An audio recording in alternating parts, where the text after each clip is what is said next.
Hi, this is Cindy Dawson, the Multimedia Strategist. This is yet another Command Performance video.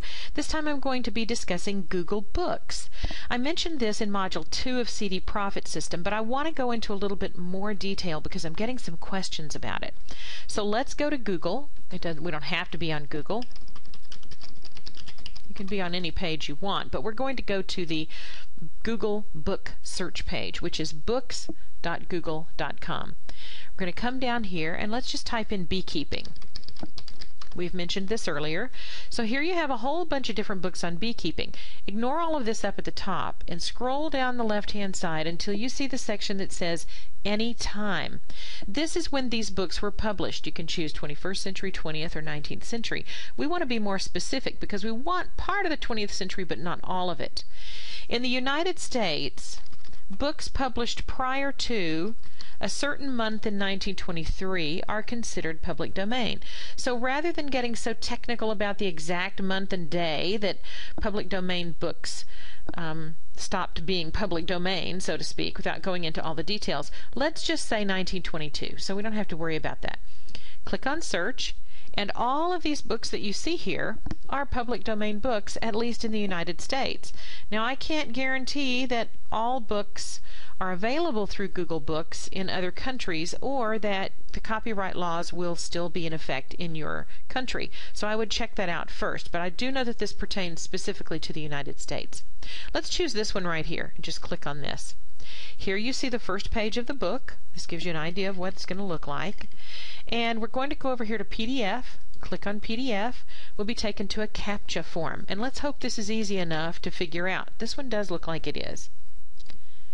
And here we are. We are at the Save page.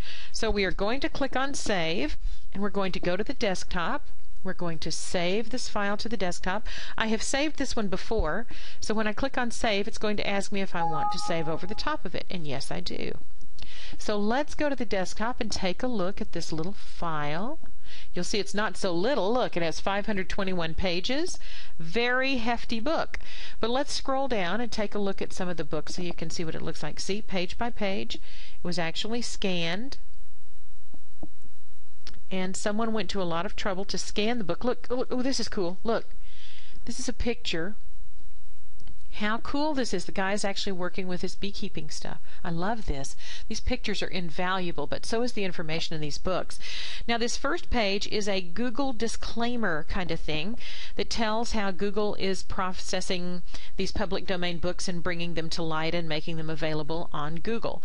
So that's why this first page is here. If you'll scroll down and you see the actual first page of the book, you'll notice that on this page and subsequent pages there's a little ghost image of Google down here in the corner. That just says that Google actually scanned the book and is making it available to the public. Now, what if you don't have access to Google Books? You're in a different country. Let's take care of that right now. We're going to go to Gutenberg.org.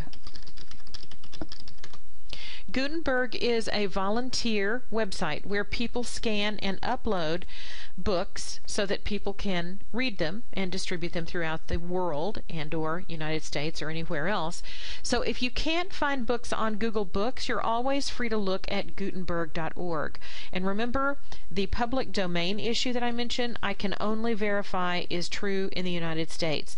So if you want to make sure these books are public domain in your country, I would definitely check them out through whatever channels you need to in your country.